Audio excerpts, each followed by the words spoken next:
The new year is upon us, and the weather in Virginia has turned cold enough, finally, that I've been able to pull out my hand knits. I'm wearing a hand knit sweater and a hand knit hat. But with the changing weather come thoughts of the new year. I'm not really a person for setting resolutions, but I do love the idea of out with the old and in with the new. If you do a search on somewhere like Pinterest for the term recycling or upcycling, you're going to find a plethora of ideas, including taking old furniture, breathing new life into it. But as a crafter and a fiber artist, knitter, crocheter, I love the idea of knitting or crocheting old things into new things.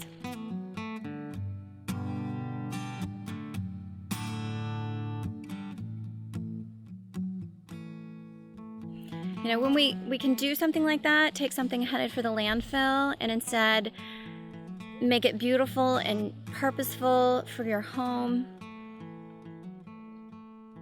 we're doing something wonderful for both ourselves and the environment. Let me show you what I'm talking about. I love the way a home feels when it's full of handmade items. And I have little treasures tucked away here and there throughout my house that were made either by me or my kids or my mom. But lately I've been making little treasures from recycled fabrics.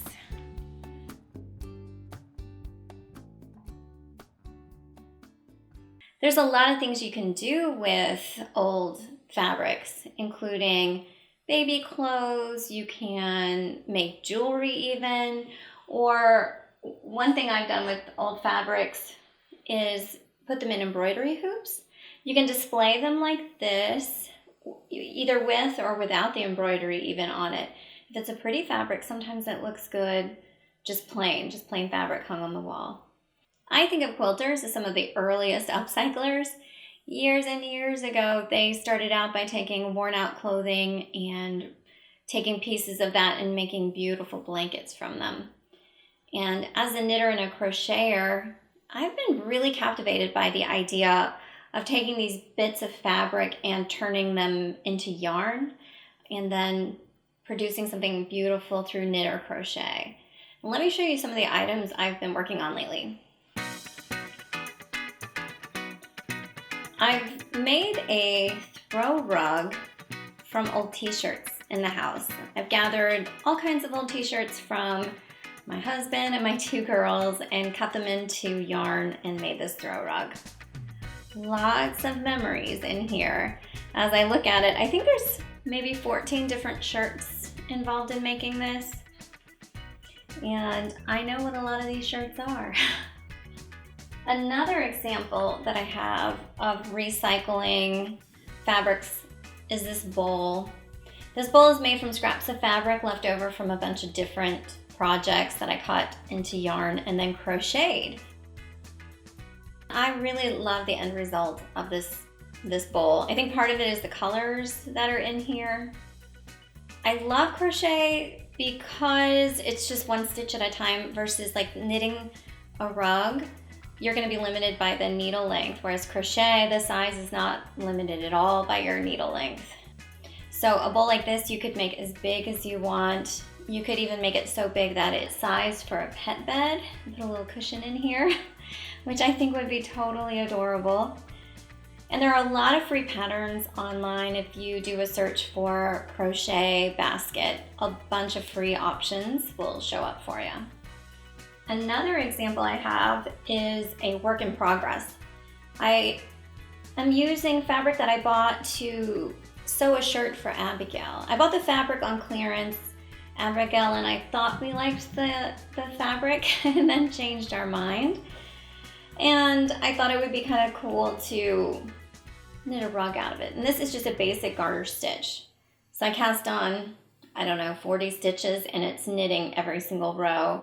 And it's a nice squishy fabric in the end. The beautiful thing about this rug is that the colors in here match the colors in Abigail's shower curtain. So I'm thinking this is gonna live in Abigail's bathroom when I get it done.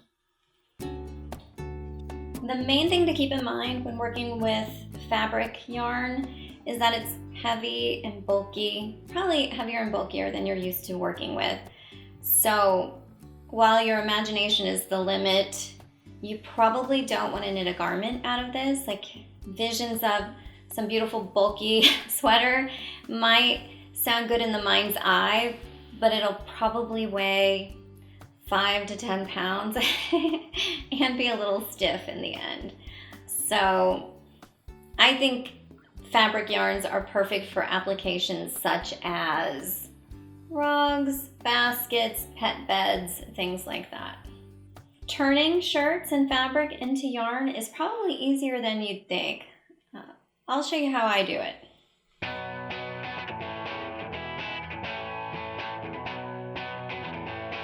I'm going to show you how I take fabric and turn it into yarn. And I'm going to be using a square shaped piece of fabric. This is actually fat quarter sized, but the same rule would apply whether you're using a sheet or an old shirt. If you are using a sheet or an old shirt, I do recommend cutting that fabric into manageable squares or rectangle shapes. You can do this with irregular shapes, but it's much more difficult. So let's get started. The idea is to take your rectangle or square of fabric and fold it in half with the raw edges together, and the fold next to your body and the raw edges away from your body. We're just gonna make slices. I like my slices anywhere from 1 inch to 3/4 of an inch wide. If you have what I have here, a ruler with a rotary cutter, I highly recommend using that because it's the fastest method. But if you don't have a rotary cutter, there's no reason you can't use a good pair of fabric scissors here. But since I have a rotary cutter and it's faster, I'm gonna go ahead and use that. You're gonna cut in a straight line. Let me get a little closer to the edge. From the folded edge out towards the raw edges, but not cutting through the edges.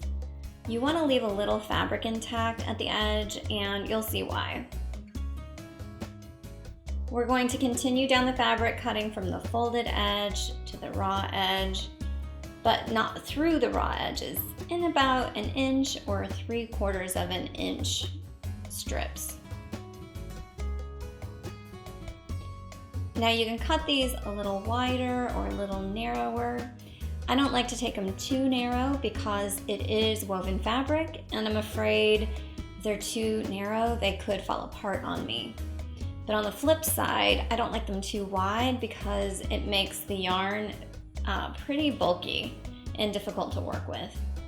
But you can experiment with when you make your own yarn and see if you have a different preference. But for me, the sweet spot on fabric yarn is about 1 inch to 3/4 of an inch in width. But you can play and experiment, and maybe your preference for fabric yarn will be a little different than mine. And if it turns out that your strips that you're cutting are not exactly even in width, that's okay. When you use the yarn in a project, those inconsistencies are going to get hidden in the finished object, and they won't really be noticeable at all in the end. Once you get to the end, you need to pick up those scissors.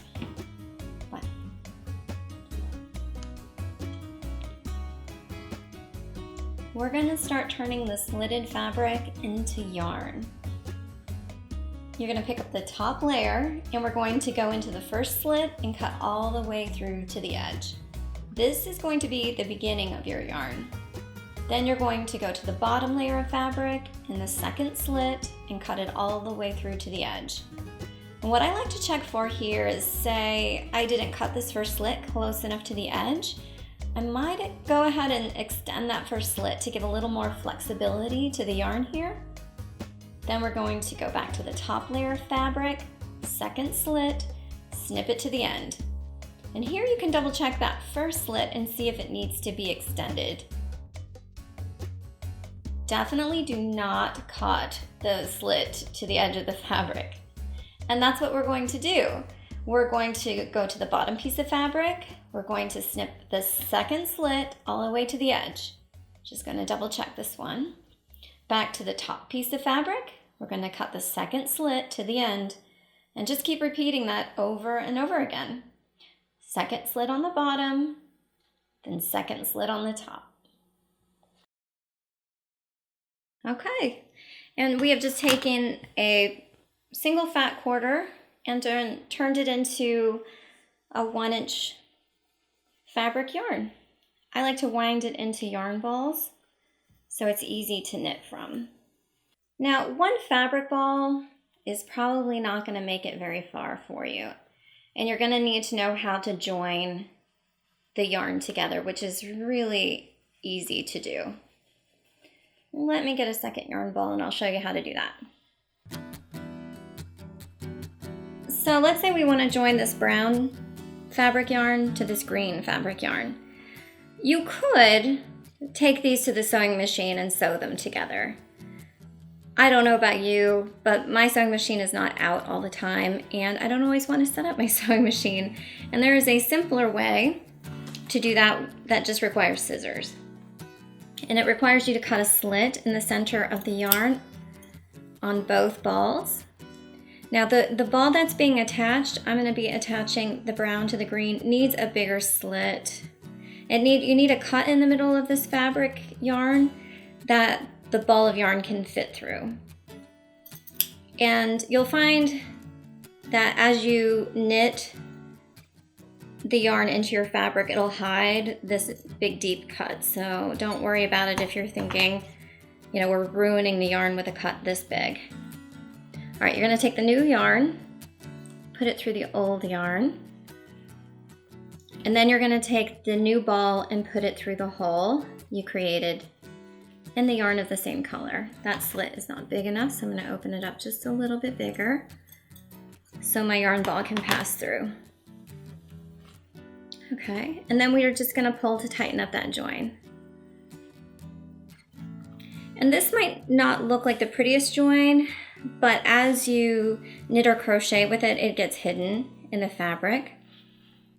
The end result of all the corners you turn and the joins you make is in the finished piece, you might have these little flaps that protrude. There's not a ton of them in this piece, but I think they add to the charm.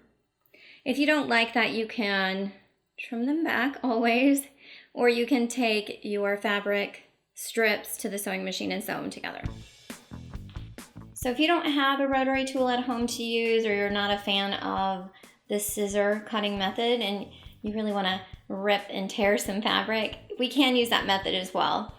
The challenge with tearing the fabric is, especially with smaller pieces of fabric, where we cut the fabric doesn't always correspond with the threads, meaning the first tear might get you an uneven strip. So let's get started and I'll show you what I mean.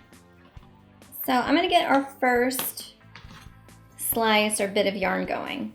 So I'm going to aim for about 3/4 of an inch to an inch. I make a slit and I'm just going to tear it. The first rip might give you uneven results because the cut doesn't run along the edge of the fabric, but this one looks pretty good.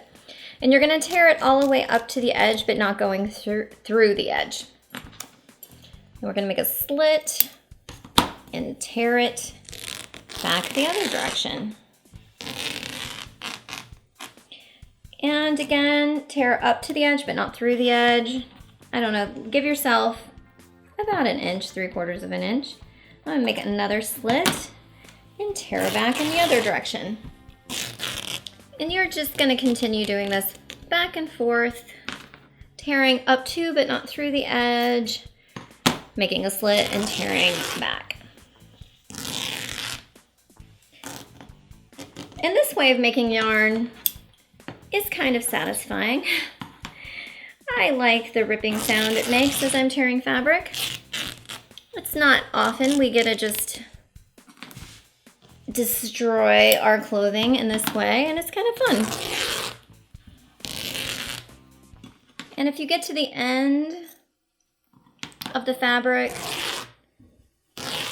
of the ripped yarn and you don't think it's long enough, or you want to join a new yarn, you do it in the exact same way as we did for the cut yarn. You're just going to make a slit in both ends.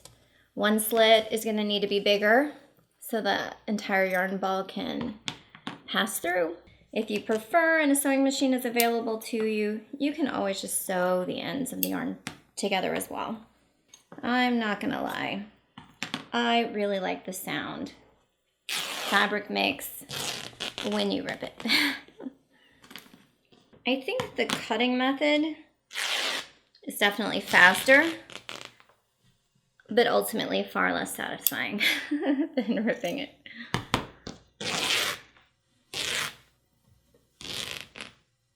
When you get to the end, just wind it into a ball and it's ready to go. One tip when you're working with these fabric yarns is that they don't have a lot of stretch. So you really want to make sure you loosen up your gauge. If you think about it, when you're knitting with a woolen yarn, it has some spring and some give. So even if you're a tight knitter, you usually have enough wiggle room to get your needle through a knit stitch. But with these, if it's clinging to your needle for dear life, there's not any stretch and you're gonna have a really difficult time getting your needle through to form a new stitch. So keep that in mind. All right, so I've shown you how I make yarn with woven fabrics. Let me show you how I make yarn using t-shirts. It's a little bit different than with the woven fabrics. Cutting t-shirts into yarn is a little bit different than cutting woven fabric into yarn. So let me show you how I do that. Using t-shirts as yarn is a great way to get your family on board with decluttering. If, for instance, your husband travels and he comes back with some hideous conference t-shirts that are piling up in the closet, see if you can't convince them to hand over those t-shirts for you to cut into yarn that you can knit into something beautiful for the home. So the memories remain, but maybe there's a little bit more space in your closet. To prepare your t-shirt to be turned into yarn, you're going to need to cut off the hem and the sleeves and neckline. So let me do that. Again, you can use a rotary tool or scissors, whichever is more convenient for you or whatever you have access to. Oops. So I remove the hem and now I'm going to remove the sleeves and the collar. I haven't yet discovered a great way to use the sleeves and the collar of a t-shirt. If you have any great suggestions, leave a note in the comments. But with the hem and the sleeves removed, you're left with just a tube. And you want to take the tube and put edges to edges, leaving maybe 1.5 inches between the two edges. And the reason you're doing that is because, again, we're going to cut from the folded edge up to the loose ends, but we're going to actually cut through one edge this time and up to, but not through the second, the lower edge. I like to make my t-shirt yarn about 1 inch wide. Again, you can use scissors, but I'm going to use a rotary tool. And I'm cutting through, but not up to that edge. And I'm going to continue down the shirt in this way.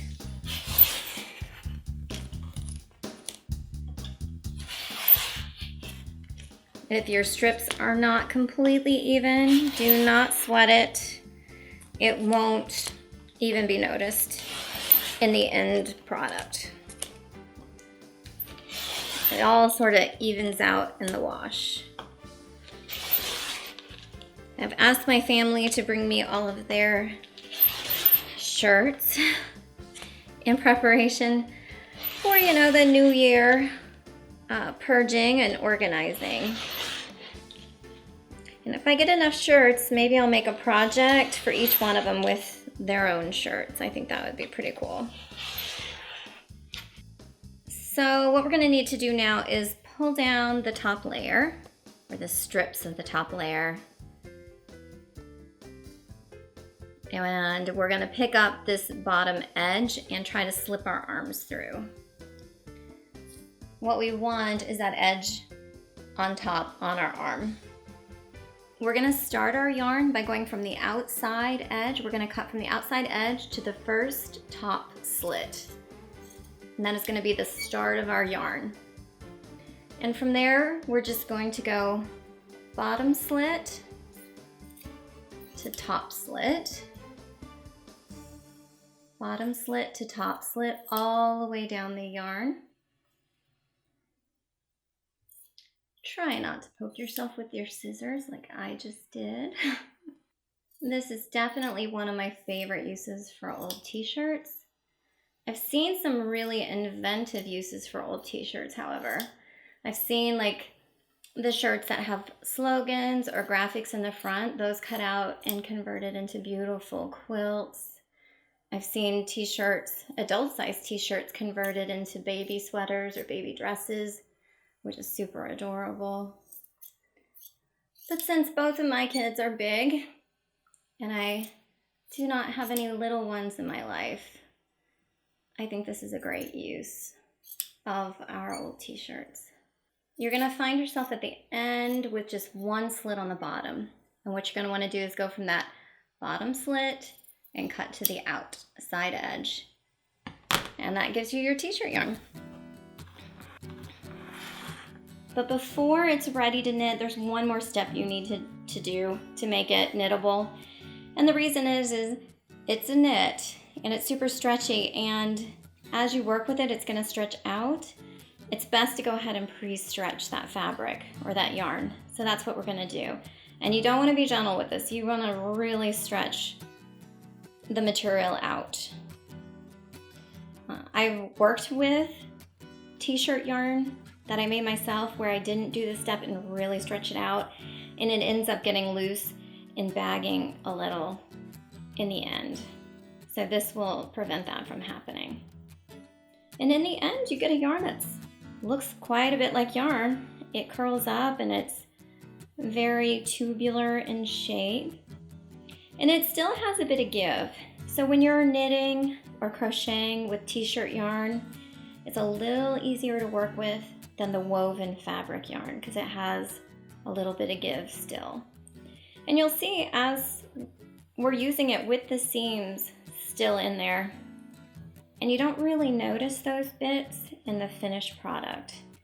They sort of just get buried in there. Although if you do hit a place where you hit like a fabric care instruction tag, you probably want to cut that out. I can see one right here.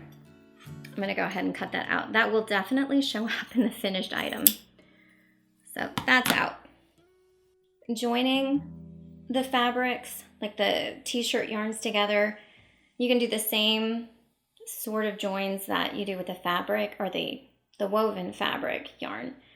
You can either sew the ends together using machine, or you can use the slit method and cut slits in the ends of both yarns and pull one through the other. I almost always use the cutting and the slit method to join. My sewing machine doesn't sit out all the time and it weighs probably 25 pounds. And so it's kind of it's a burden to haul out. And one t-shirt will produce quite a bit of yarn. Although if you're going to do a rug, I'd say you'd need, for small throw rug, at least 14 adult size t-shirts. Okay, I made it to the end. Now I'm just going to wind it into a ball and set it aside. It'll be ready to go. I think the project I have in mind for this is another crocheted bowl. I think I have enough t-shirt donations from my family that I can have a reasonable size bowl. I want it to be kind of big, maybe coffee table size.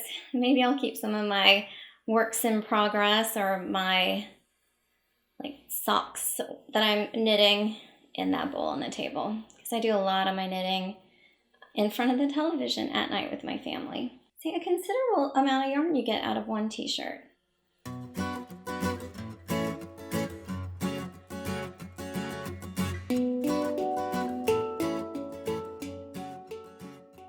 So for the new year, I'm thinking out with the old, in with the new, or transforming old into new.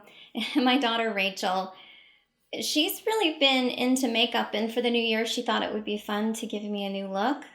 I'll let you have a peek at how that went.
don't always look this glamorous.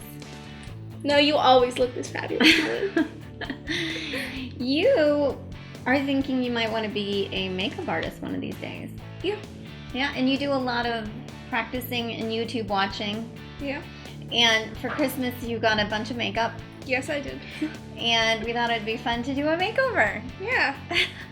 When I looked in the mirror, I gotta say, I didn't really recognize myself. Like, I feel like the shape of my eyes, you were able to change even that. Yeah. Yeah. Because I'm a great makeup artist. You are. Usually it takes me like 5 minutes to do my makeup. 5 to 10 minutes. Yeah. And this took, I'd say about an hour, maybe an hour and a half. yeah. So maybe you'll get up in the morning with me and spend an hour doing my face? No. I didn't think so. Thought it was worth a shot, though. You're way too impatient. Yeah, it was really hard for me to sit through it, I gotta say. I know. Yeah. But you hung in there. I really appreciate it. It was a lot of fun. It was a lot of fun. Besides you. Rachel really, really loves the art of makeup. And she's learned a lot from some really interesting channels on YouTube about the art of makeup.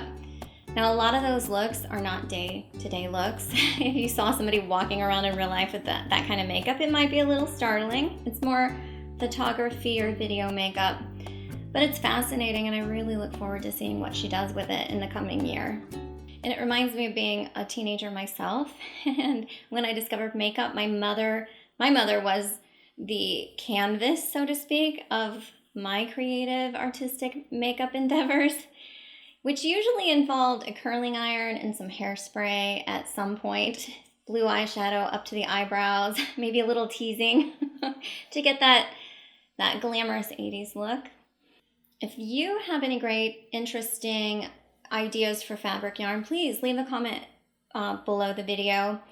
And if you're doing anything interesting or new for the new year, also let me know. Leave a comment below.